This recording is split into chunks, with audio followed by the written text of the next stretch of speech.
헌법에 의해서 휴감되는 김원원 박사께서 이제는 우리가 무엇을 해야 될 것이냐 하는 시점에 와 있고, 그것을 생각해 봐야 될 시점에 와 있다고 생각합니다.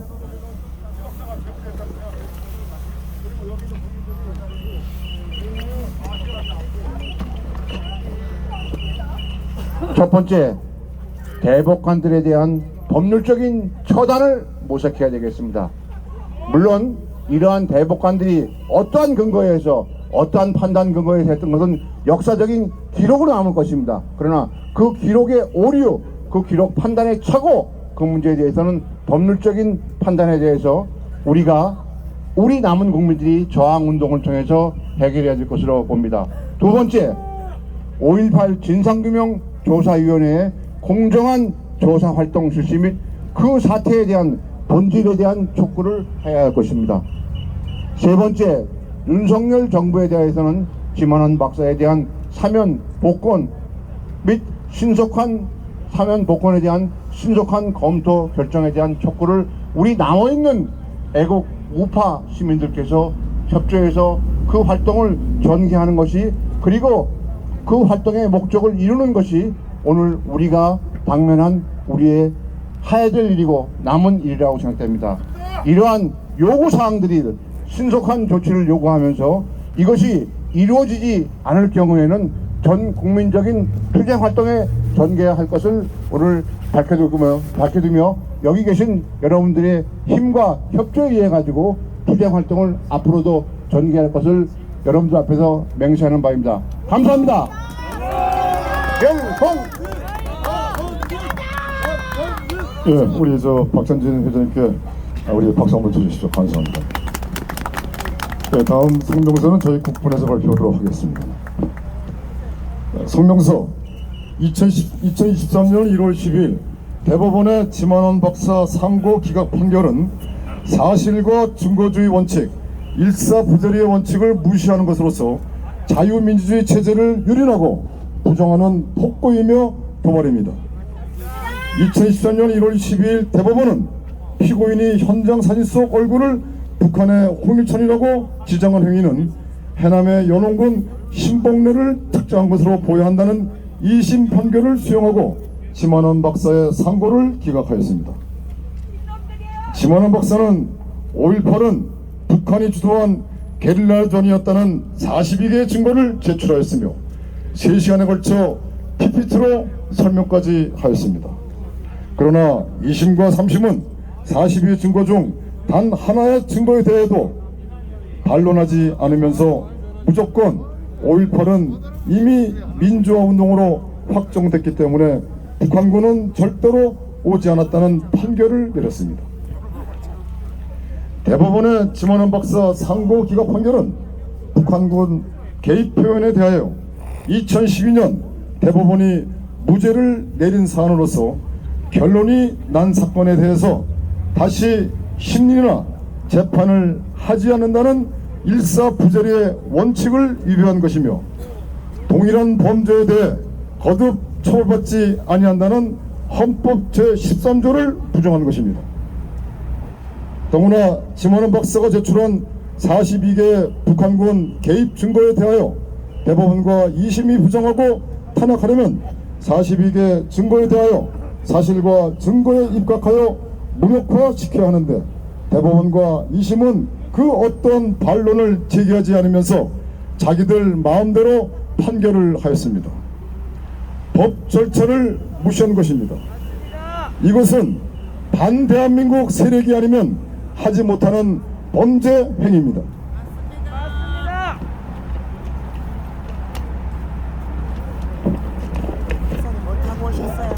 전철이요. 그러면 갈 때 같이 가요. 우리 어차피 국회에서 갈 때 같이 가요. 국회 가신다고요? 예.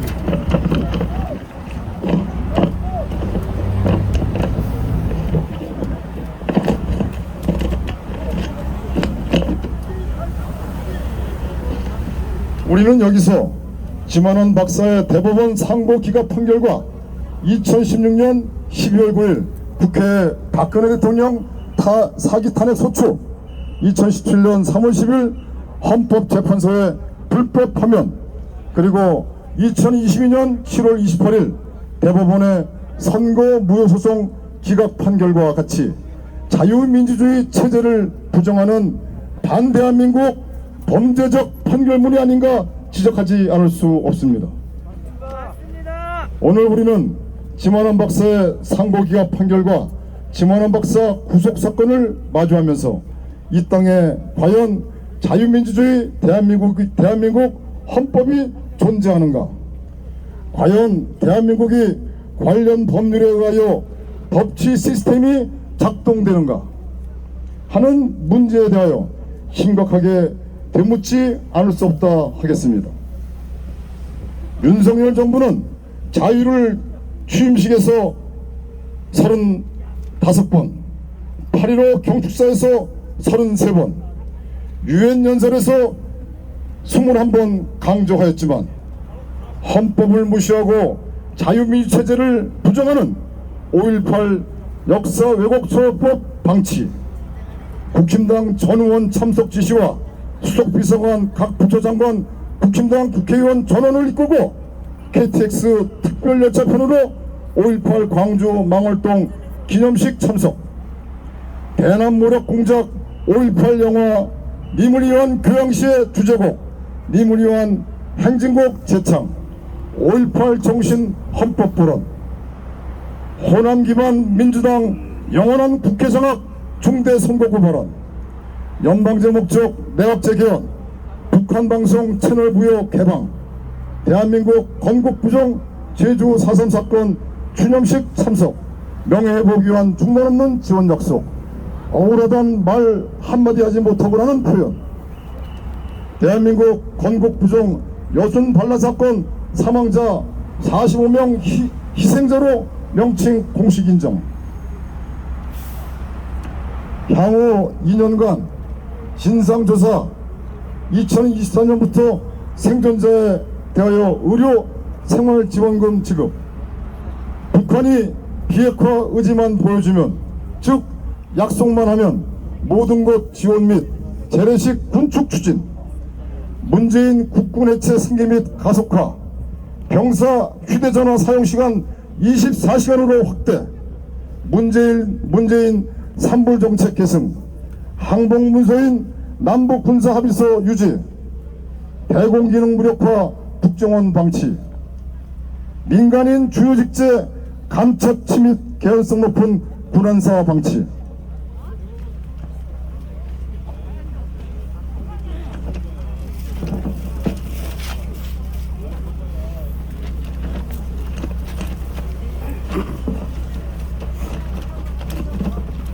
이태원 집단살인 의혹 및 보상 약속, 국민연금 등의 삼성전자 포함 모든 대기업 지배에 의한 국유화 또는 중공화 진행. 현재 대한민국은 무늬만 자유대한민국이지 현재 중국 공산당 북한 살인 독재 주도의 연방제로 가기 위한 불법, 타락, 비리, 체제 부정 등 과도기적 현상을 보여주고 있습니다. 이번 김환원 박사에 대한 대법원 상고기각 판결과 김환원 박사 구속은 자유민주주의 체제를 부정하는 것이며 5.18 광주가 헌법 위에 군림하고 있는 현실을 정당하게 증명하는 사건이라 하겠습니다. 저희들은 이번 기회에 5.18 세력으로부터 내각제 개헌을 저지하는 등 자유민주주의 체제를 회복시키고 김환원 박사 구명을 위한 자유우파 제 단체가 하나가 되는 5.18 폭동이 들어가는 특별기구를 만들 것을 제안드립니다.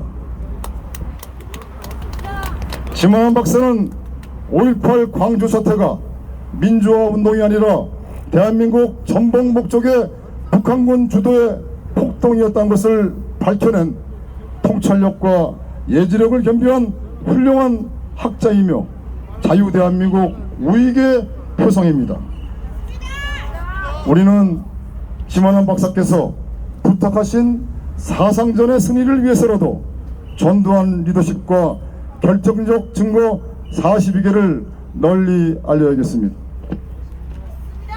끝으로 우리는 5.18 광주가 자유대한민국 헌법 위에 군림하는 이 현실을 방치하면 자유대한민국이 멸망할 수밖에 없는 상황에 직면하기에 자유대한민국 제세력은 모두 일어나 저항하지 않으면 안 될 것입니다.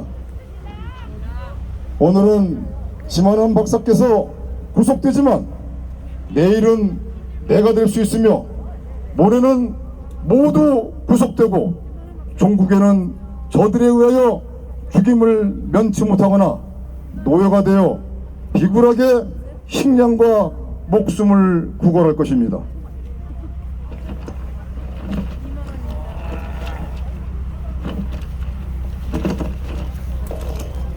이제 시간은 얼마 남지 않았습니다.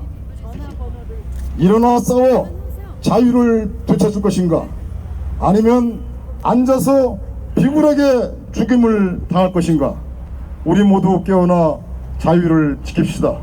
그리고 우리의 가족, 우리의 후손들이 이 땅에서 영원히 자유롭고 복된 삶을 살 수 있도록 우리가 모두 일어나 싸웁시다. 2023년 1월 16일 태극기혁명 국민운동본부 국가비상대책 국민위원회. 감사합니다. 고맙습니다.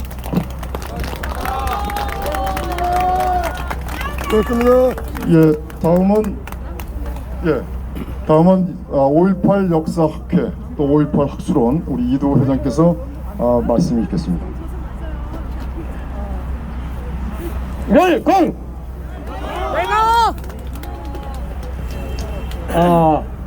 지금 중복되지 않는 범위 내에서 각계 촉구사항을 말씀드리겠습니다. 우선 이번에 5.18 북한군 개입 관련해가지고 대법원의 판결은 2012년 12월 27일 이미 북한군 개입 문제에 대해서 대법원이 이건 학문의 자유라고 무효를 선언했습니다. 무죄를 선언했습니다. 역사 연구하는 건 학문의 자유다. 이래가지고 이건 무죄를 딱 선언하는데 동일한 사건에 대해서 헌법 13조 1항에서 일사부자리 원칙을 무시했기 때문에 헌법 위반 원천 무효입니다. 그래서 무효투쟁에 앞장서야 되겠다는 것을 여러분들에게 말씀드립니다. 또 하나는 종전의 그 일사부자리 사항은 민사소송법 451조 10항에 의해서 동일한 사항을 있을 경우에는 재심을 청구할 수 있는 그 청구사항이 재심 청구사항 요건이 됩니다. 그리고 42개 요건에 대해서 어떤 하나도 반론을 제기하지 아니했다는 것은 흠이 있는 심의란 말이죠. 흠이 중대한 흠결이 있는 재판이기 때문에 이건 역시 구항에 의해서 민사소송법 451조 구항에 의해서 재심 요건에 해당되는 겁니다. 그래서 무효투쟁과 동시에 재심 청구를 해야 됐다는 것을 여러분한테 말씀드리고 우리 이 뭡니까? 투쟁에 앞장서십시오. 그리고 국힘당에 촉구합니다. 현재 5.18 진상규명위원회는 계엄군을 가해자라고 봤어요. 계엄군을 가해자로 봤기 때문에 객관적인 결과를 기대할 수 없고, 더군다나 송선태 위원장, 안종철 위원장 이해 당사자야. 이해 당사자가 무슨 중립적인 결론을 도출할 수 있겠습니까? 그래서 이 법을 빨리 개정하고 송선태, 안종철을 빨리 퇴출시키는 것을 국힘당에 강력히 촉구합니다. 벌써 송선태. 그리고 중요한 것은 있습니다. 국힘당의 정치 문화입니다. 국힘당이 왜 저렇게 떨어졌느냐? 여러분도 아시다시피 YS가 어떻게 됐습니까? 5.18은 북한군이 김대중과 북한군이 짜고 친 내란이라고 했는데 전두환 대통령한테 뒤집어 씌운 것이 누굽니까 여러분? 5.18 단체. 5.18 단체. 5.18 단체가 아니라 YS입니다. YS가 있고 국힘당의 그 후예들이 주류를 하고 있습니다. 거기에 홍준표가 앞장서가지고 박정 대통령이 임기 중에는 공소시효를 정지시켜가지고 처벌한 겁니다. 그렇기 때문에 지금 국힘당에 존중하는 역대 대통령이 세 분이 있는데 이승만 대통령, 박정희 대통령, 그 다음에 YS를 거기다 걸어놨어요. 난 김영삼 얘기하기도 싶답니다. 그러니까 김영삼 살인 때라고 그 자리에 누가 있어야 됩니까? 전두환 대통령이 있어야 됩니다. 그러야 우파를 우리를 대변하는 정당이 되는 겁니다, 여러분. 그래서 이걸 강력히 국힘당이 지금이라도 자각해가지고 제대로 정치 문화를 세우라는 것을 강력히 촉구합니다. 그리고 야권에 촉구합니다. 더 이상 거짓말 행진을 즉각 직면하라. 저 문재인이 뭐라고 했습니까? 10년에 지금 민주주의가 후퇴했다고 했어요. 이게 상식으로 이해가 안 가죠. 그러나 이걸 무시해서는 안 됩니다. 이자가 어떤 생각을 하고 있느냐? 자기 그 뭡니까? 대깨문 그리고 개딸들 이 사람들한테 지시를 내는 명령입니다. 목사님 오셨네. 이제 지금 우리가 전쟁이다. 전쟁이기 때문에 당신들은 전장의 전사로서 앞장서 달라. 전쟁에서는 사기 뭡니까? 상대방을 속이는 게 다 허용됐다. 이런 생각을 하고 있는 겁니다. 그래서 바로 문재인이가 그들의 이 전의대한테 명령을 한 것이 민주주의 후퇴라고 한 것이다. 그래서 바로 이런 현재 전쟁은 뭡니까? 심리전입니다. 심리전의 일환으로서 이게 민주주의 후퇴라는 얘기했고, 그리고 야당 탄압이라고 지금 서둘러 대고 있는 겁니다. 그래서 여기에 속지 말고 우리는 이들한테 지금이라도 더 이상 죽기 전에 진실로 돌아가라는 말을 하고 있습니다. 그래서 여러분들한테 사실 결론적으로 말씀드리면 우리는 이 시점에서 아무리 춥지만 얼음장부터 돌 온다는 신념을 가지고 투쟁에 앞장섰습니다, 여러분. 감사합니다. 웰컴. 네, 우리 유 회장님 감사합니다. 고맙습니다. 박수를 치지 마세요. 치지 마시고 연호도 하지 마세요. 왜냐하면 이게 이제 기자회견이기 때문에 그래서 박수를 치지 마시고 연호도 하지 마시고.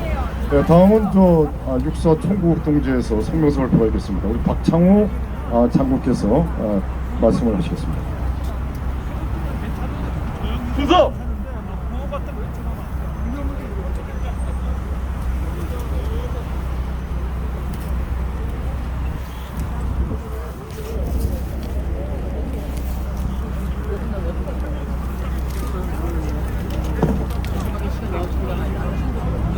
육사 국동지의 박창우 성명서 낭독하겠습니다. 2022년 6월 16일 중앙지방법원은 김한원 박사에 대하여 무고한 광주 시민에 대한 명예훼손죄로 2년 유죄 판결을 내렸습니다. 피고 지 박사님은 이에 부당한 판결에 항의하여 대법원에 항소하였으나 2023년 1월 12일 대법원 노정희 판사는 5.16 측 고소인의 주장을 받아 대법원 피고인 김한원 박사의 항소를 기각하고 원심 구형대로 2년 징역형을 선고했고, 오늘 지 박사님은 형식품을 위해 그것으로 왔습니다. 지 박사님은 지난 2012년 12월 27일 대법원 재판에서 위와 똑같은 사건으로 피고인이 게시한 표현물에 의해서 5.18 민주유공자들이나 5.18 운동 참가자들의 개개인의 명예가 훼손됐다고 볼 수 없기 때문에 5.18 측 검사의 주장이 이유가 없다고 판단하고 형사소송법 제364조 제4개이고 검사의 항소를 기각하고 지 박사님에게 무죄 판결을 내렸습니다. 이러한 2012년도 대법원 무죄 판결이 있었는데 10년이 지나 또다시 같은 내용으로 재판해가지고 대법원 노정희 판사는 10년 전 대법원 판결을 기었고 명예훼손죄로 지 박사님을 2년으로 선고했습니다.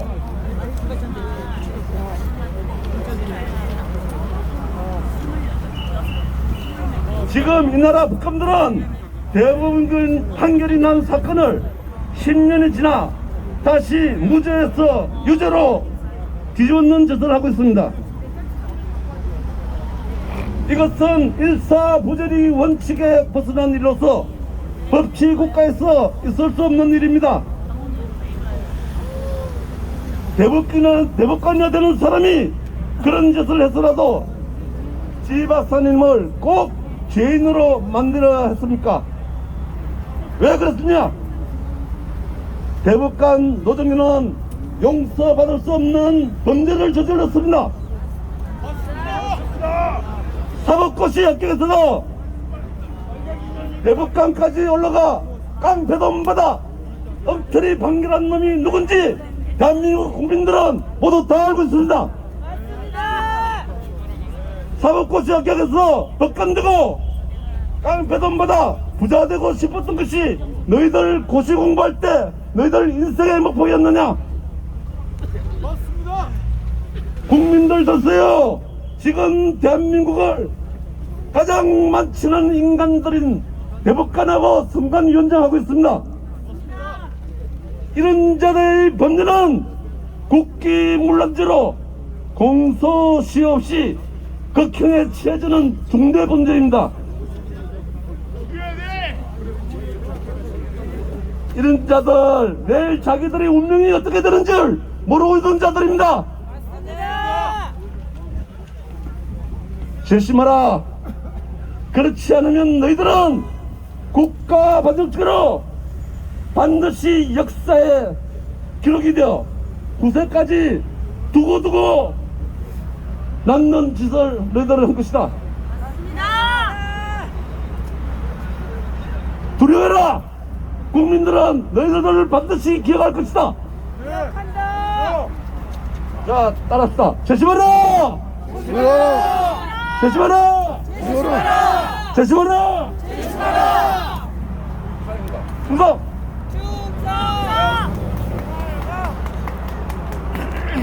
예, 박수 쳐도 된답니다. 연호도 하셔도 되고 집회 신고를 해놨답니다. 예, 그래서 그 마음껏 외치고 연호하시고 구호를 해주셔도 상관없습니다. 예, 다음은 그 자유대한 호국단의 오상종 단장이 설명서 발표가 있겠습니다. 자, 오상종 단장님 나오세요. 네, 지금 민종홍 대표님께서 잘 모르셨나봐요. 여기 구호 마음대로 하셔도 됩니다. 네, 마음대로 하셔도 됩니다. 지금 너무 이제 격정적인 말씀들을 앞에서 먼저 많이 해주셔서 저는 좀 차분하게 좀 말씀을 좀 드리도록 하겠습니다. 여러분 그거 아십니까? 5.18 진상규명위원회에 지금의 국민의 몫으로 들어갔던, 이거 많이 얘기해 주세요. 이동욱 기자라는 자가 있습니다. 지금 5.18과 관련돼서 북한군 개입 조사를 진행 중임에도 불구하고 이 자는 JTBC 등에 나와서 북한군 개입은 없다라고 단정을 하고 있습니다. 이런 자가 소위 우리 우익 진영의 대표로 5.18 진상규명위원회에 들어가 있습니다. 이런 자들을 어떻게 믿고 그 5.18 진상규명위에서 발표한 내용을 믿을 수 있단 말입니까?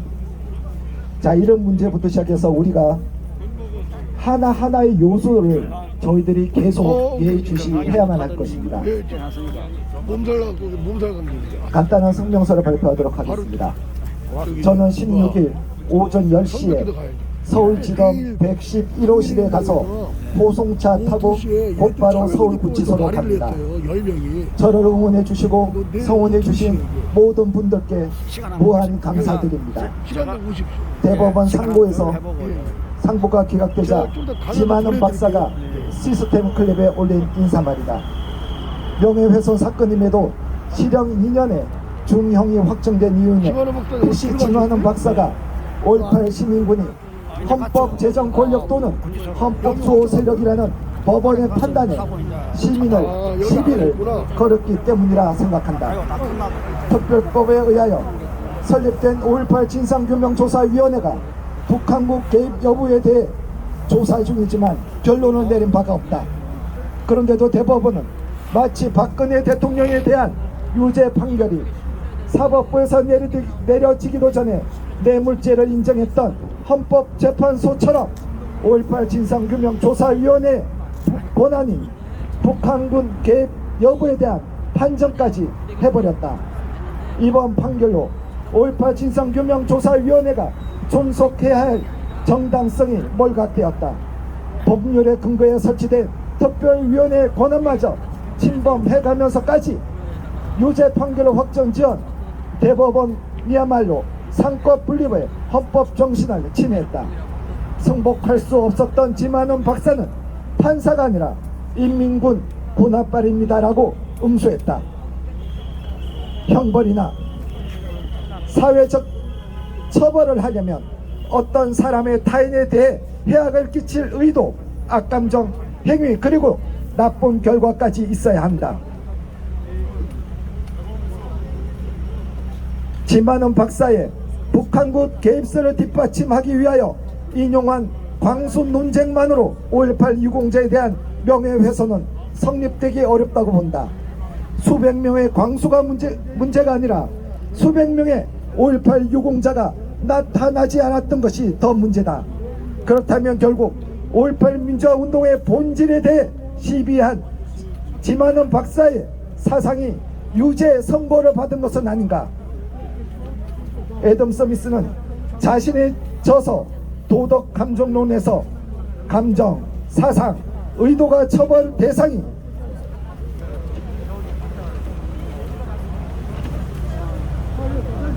처벌 대상이 되고 사상의 비열함이 행위의 비열한 만큼이나 강력한 복수가 필요한 것으로 세상 사람들의 눈에 보인다면 모든 법정은 사실상 이단자를 신문했던 종교재판소로 변한 것이다. 가장 결백하고 신중한 행동도 결코 안전하지 못할 것이다. 나쁜 희망, 나쁜 견해, 나쁜 계획도 여전히 의심을 받을 것이라고 썼다. 5.18은 대한민국의 정체성과도 밀접한 관련이 있는데 5.18을 헌법 전문에 넣자는 주장 때문만은 아니다. 11.6 시해 사건이 발생하자 국가의 정체성에 대한 변형의 주장이 더해졌던 것은 맞다. 그러나 이런 주장은 편파성을 띠게 마련이다. 당시 정치권의 민주화 요구에는 소위 민주 진영이 합세했던 것도 사실이다. 그러나 애국적 활동은 반드시 국가의 정체에 대한 존중을 전제로 해야 한다. 1980년 봄 정치적 해빙기에 도래하자 현실의 불만을 품은 정치적 지도자들은 당시의 정부 체제를 부인하고 국민들의 모든 불편을 해소할 새로운 모델을 제시하면서 체계화 정부를 압박했다. 당시 대한민국의 대외적 상황은 지도자의 웅변으로 모든 것이 해결되지 않을 상황이었다. 과연 대중경제론, 민족경제론을 신봉하는 정치 지도자가 대한민국을 위기에서 구할 수 있었을까? 1980년대 과격한 정치적 요구는 국민들로 하여금 현실 가능성이 낮은 정치개혁을 갈망하게 만들었다. 애국은 기존의 확립된 정치 체제에 대한 존중을 전제로 해야 한다. 1980년은 사회의 안정과 체제의 항구성을 보장하는 것이 국민의 안정과 행복을 위한 기존 질서에 대한 존중이 없는 변혁의 요구는 위험천만한 것이다. 5.18에 대하여 수십 년간 꾸준히 문제를 제기해온 지만은 박사가 호송차를 타고 곧 서울구치소로 간다. 5.18에 대하여 말하고 말해온 자유가 호송차를 타고 가는 것이다. 언제 그 자유를 구출할 것인가? 우리는 과연 그 자유를 구출할 의지라도 있는 것인가? 지만은 박사와 함께 호송차를 타는 것은 바로 우리들이 말할 자유인 것이다. 감사합니다. 자, 여러분, 제가 주제님께 여러분들에게 부탁 하나를 드리겠습니다. 우리가 매주 토요일이나 어떤 현장에 가보면 우리 선배 세대들만 나와 계십니다. 그분들이 대한민국을 이렇게 자랑스러운 대한민국을 만드신 그 주역들이기 때문에 더 이상 나라가 망가지는 것을 지켜볼 수 없었기 때문일 것으로 생각합니다. 그래서 제가 가끔 그 어르신들에게 말씀을 드립니다. 왜 당신들만 나오시느냐? 왜 당신들이 소위 말해서 저와 같은 역할을